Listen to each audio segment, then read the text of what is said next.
morning, everyone. Thanks so much for joining us on After GMS. It is Thursday, December 1st. We can all remember that day because it's the first day of the month. I'm Tracy McCain here with meteorologist Christian Morgan, Megan Malaris. How does it feel to start the month? Cold. Yes, I'd agree with that. Chilly outside, chilly in here. It is the season, I suppose, for cooler weather. Comes in right on time, doesn't it? It does. To kick off the winter season and the Christmas season, I guess you will. Yeah, absolutely. All together. All together now. 1, 2, 3, 4. Big changes since we have started the new month. Remember November? It was a little hard to keep track of at some points. We started out very warm, then we kind of sandwiched in some cold weather in the middle, and then I hear myself, turn that down. We kind of sandwiched some cold weather in the middle and then sort of evened things out for the last several days here of November. Of course, today also starts meteorological winter. Astronomical winter starts, of course, on December 21st, but the reason that we start this is for record keeping in the weather world. These are typically our 3 coldest months out of the year, and our coldest point of the year is typically in the middle of January. So average high temperature right now is in the mid-50s. Average high temperature falls to 49 around January 15th, and then we bump it back up into the mid-50s by the time we round out February. Chilly this morning, but a nice look across the Piedmont Triad with a few high clouds here this morning. They'll move out of the way as we go into the afternoon. High pressure centering overhead will relax our wind this afternoon and tonight and also give us clear skies, and that will set the stage for a really, really cold night of weather in the 20s for most of us by the time we wake up on Friday morning. Tomorrow's a nice day of weather for your Friday, dry and low 50s, but over the weekend, high pressure will slide offshore, and that will allow a cold front from the west to start to approach. Now, the cold front itself doesn't have a lot of moisture with it, but as that high moves offshore, it sets up a southeasterly wind. We start to bring in some moisture and supply our moisture off of the Atlantic Ocean. So that will aid in cloud production and the chance for some scattered showers for your Saturday, all ahead of that cold front. Don't think it's going to be a washout, but something I would keep an eye on if you have outdoor plans. Meanwhile, today, partly sunny and near 50 and breezy, gusting around 20 miles per hour, at least through the first part of the afternoon. And then tonight with a clear sky and relaxed winds, we're getting cold. Upper 20s for the cities are likely, with mid 20s for the outlying areas and maybe even some lower 20s along that North Carolina-Virginia border. A little closer look at Saturday. Like I said, again, I don't think the day is a washout, but I do think there will be scattered showers from the morning into the afternoon. So if you have outdoor plans, maybe parades, that kind of thing, and just keep an eye on the weather. You may want to carry along a rain jacket just in case. Tomorrow's a nice day, dry and low 50s. We'll bump it up to near 60 ahead of that front on Saturday with the scattered shower chance, and then we are dry and cooler, low 50s for Sunday and Monday. Next week, the weather pattern gets a little more unsettled, a little more active. I do think there will be chances for rain, just timing and details a little bit uncertain right now, so we'll iron out those details as we get closer. But right now, within the 7-day period, Tuesday looks like the next best chance for rain after Saturday. I like that the rain chances have decreased over the weekend. At first I was thinking like, oh no, all the parades and events that we have going on might be in jeopardy, but it doesn't look that way. I do think there will be some there's going to be some showers around on Saturday morning and midday. Just whether or not you're under one of those is kind of a gamble. Right. They'll be scattered. So if you're going out to the parade, and Greensboro has the holiday parade at noon, I would carry along, a rain jacket just in case. But Friday night parades, I know there are a few. Asheboro's got the parade Friday night. That should be fine for that. Anything on Sunday should be fine. Remember that year it rained at the holiday parade, and we both have curly hair, right? So we're both like straight, and then by the end of the parade route, we're like, it's like curly and frizzy, and it's like, it's fine. We gave up, Everybody else could relate. We tried to save it. Yeah, it was fun. It was didn't matter what we looked like. Of course, that's not the point. It was we didn't really know until the end of the parade when we took a selfie. We're like, oh wow, this is bad. At what point in the parade did it get like that? And why did no one tell us? I think even in that situation, my hair would have gone down. Oh, I would love to see that. I'm wearing a hat this year. Probably a warm one. Yeah, or Santa cap or something like that. Yes, there you go. So it is the first day of December, and in case you haven't started your countdown yet, there are 24 days until Christmas. Wow, there are a lot of displays already set up in the Triad for you to check out. Holiday celebrations really started back back in November with the parades in certain triad cities. WFMY News 2 made appearances in Asheboro. There's Christian Morgan riding his tractor. On my tractor. Is that your famous tractor? That is my famous Oh, tractor. wow. It's Was in that good in shape. Asheboro? Yeah, it was. Oh, okay. How fun is that? Our team also made an appearance in the High Point Parade. On Saturday, as we mentioned, our team will be at the Greensboro Parade, so come check us out. You can also head on over and enjoy the magic of the holiday season at Tanglewood Festival of Lights in Forsyth County. The drive-through light display is about 5 miles long. There are more than 100 colorful displays along the way. It is absolutely fantastic event. Tanglewood is open nightly from 6 to 11, except on New Year's Eve. And keep in mind, if you go during the weekend, there could be a line, but it's certainly worth it, especially since you pay by the car, not by the person. A holiday tradition is back in Greensboro. The Sunset Hills neighborhood is lit up with homemade Christmas light balls. It is absolutely unreal. The neighborhood has done this for a number of years. It is all for charity. This year they are raising money for the Second Harvest Food Bank. Over the years, the tradition has helped feed so many families in need.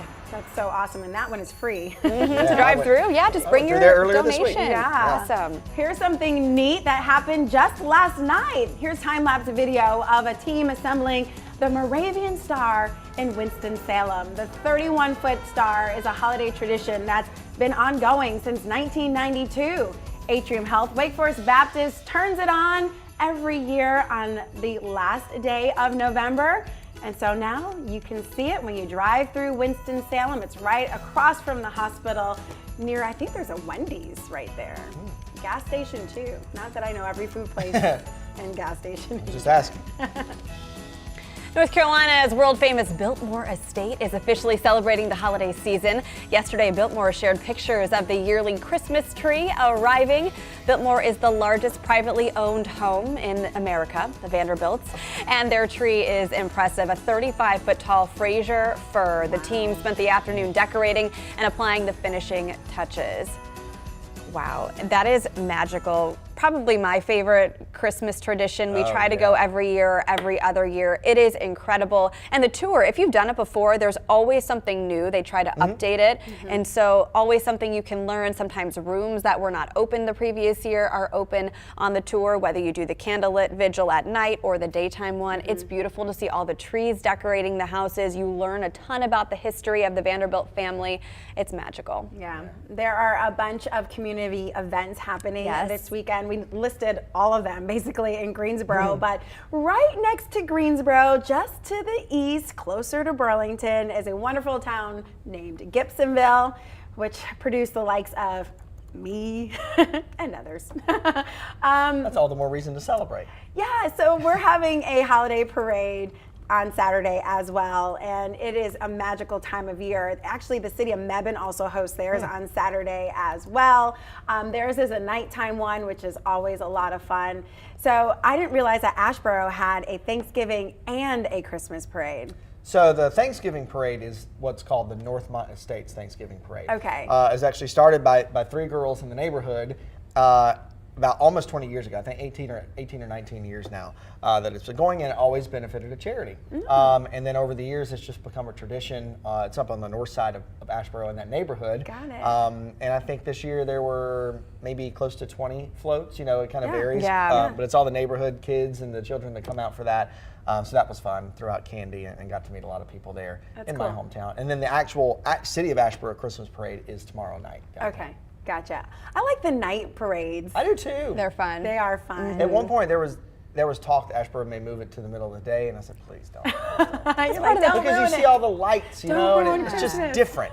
It's part of the tradition. That's right. Yeah. You know, my husband's from Asheboro too. Yeah. Downtown has grown so much over the years. I've even known him, and there are so many great restaurants and even a brewery now, things to do to be able to make an evening out of it, not just a parade, but stay afterward and enjoy. Yeah, and I think that's what a lot of these towns try to do. I mean, Asheboro's a city, but specifically the town of Gibsonville, you know, they try to make it a family event so that there's something for you to not only do for an hour, but stay and enjoy throughout the rest of the night. So just kind of bringing people together. Yeah. In different ways in different towns. So what are some of the things that you enjoy? Holiday displays, whether it be the lights or attractions, some of the traditions, whether they're neighborhood traditions like the North State. Tradition that the lights, the Christmas balls in Sunset Hills, that's a great one. What's your favorite? Let us know. Yes. I'm going to say that yours is probably has to do with one of the two that you mentioned. Oh yeah. And if you're in Asheboro tomorrow night and you happen to be at the parade, you may possibly happen to see me on the tractor again. Nah. It's just a possibility. Now, is that your tractor? It is. Nice. I did. So do you put it on a trailer and bring it, or do you ride it the whole way? Depends on where I'm going. Okay. I drive it from my house to get to downtown Asheboro. I actually drive it from there, and I drive it uptown. Look at you. There he goes again. See, there it is. There's the tractor. That is so funny. Cool. Look at Oh my that. gosh. Next year you'll be riding a real reindeer. All right, Preston said his favorite tradition is the NORAD tracking website, which he pointed out already has open, predicting where Santa is going to be at a given time as he works his way around the globe on Christmas Eve. Yep. We'll be tracking it here too at News 2 for you as well. That's Cool. exciting. Bobby said, I love riding around looking at all of the lights. Our Brian agrees, Christmas lights on homes and buildings are so cool. I also enjoy, just looking up and seeing something bright in the sky. I love the Moravian Christmas star specifically because it's right across from the hospital, and it really is a sign of hope over the holidays, where I'm sure there are so many patients who are both in the hospital and in the children's center who are, hoping to get home for the holidays. And I think that bright star provides, just a sense of hope and, faith during this time of year. I agree. Yeah, so that's always exciting. But I do love the Sunset Hills event too, and they have their turkey run is next weekend. Okay. Yeah, which is the biggest fundraiser for that neighborhood. Yeah, that's always a good time. Beautiful. It usually sells out every year, like registration for that, because so many people want to do it. Yeah, we're just going. We have friends that live there, That's perfect. so we're not even. Yeah, we're just like we're gonna bring a bunch of canned food items because we missed the deadline. Yeah, we did too. Maybe we'll take that approach. Yeah, it's beautiful. I rode through there shop. earlier this week. They'll be fine. The more the merrier. I agree. Yeah. All right, this was a fun first talker. Really, so much to see and do around the Triad this time of year. Yeah. All right, let's get to our headlines. We'll start with this, an update on a deadly wrong-way crash in Graham. State Highway Patrol has charged Rubicel Hernandez with murder and DWI. He's accused of driving south in the northbound lane of I-40 when he hit another driver head-on, killing the other driver 2 weeks ago. The driver charged had been in the hospital since the crash with his injuries, and he's now in jail on an $800,000 bond and set to appear in court. We have an update on the plane crash at RDU that happened last summer. An autopsy report shows the death of the pilot was an accident. The federal report showed Charles Crooks fell ill on the plane and then lifted the door to get some fresh air. The report shows he might have fallen out of the plane and not jumped as originally suspected. Investigators say he died from multiple blunt force injuries, and they found his body in a nearby yard. We did learn the co-pilot survived. 10 new laws take effect today in North Carolina. They create more severe penalties for certain types of arson and large-scale thefts at stores. Other laws deal with domestic violence protective orders, as well as fines for used car dealerships and harsher penalties by the Wildlife Commission. You can find a full breakdown on our website. The 2022 midterm election officially in the books for North Carolina. The State Board of Elections certified the results 3 weeks after Election Day. All the election results were certified at the county level first before moving to the state, and nearly 4 million ballots were cast across North Carolina. And one more look at that forecast. A chilly day on the way for your Thursday afternoon. We're up near 50 and breezy. Tonight we get cold, mid and upper 20s. And your Friday, cool day of weather, about what we would expect for this time of the year with low 50s. We'll bump up to near 60 on Saturday. Remember, keep that scattered shower chance in. I do think they're likely at times. So carry along an umbrella or a light rain jacket if you're heading to any of the outdoor festivities. At least for Saturday, Sunday's dry and cooler. We'll be dry to kick off next week, and a bit more unsettled weather next week with several different opportunities to get some rain to the Piedmont. But it won't stay around for too long. It won't stay around forever. Yay. It never does, right? Never does. And then we'll be worried about another type of precipitation. Hopefully not until February. Hopefully not. Or March. Or never. Why not? No. Yeah, well, a few good snowfalls I are fun choose for to the remain kids. silent on this. I know. You're definitely outnumbered on this topic in this moment, but in the 9 a.m. show, you'll have a friend. Hey, by the like way, snow. shameless plug here.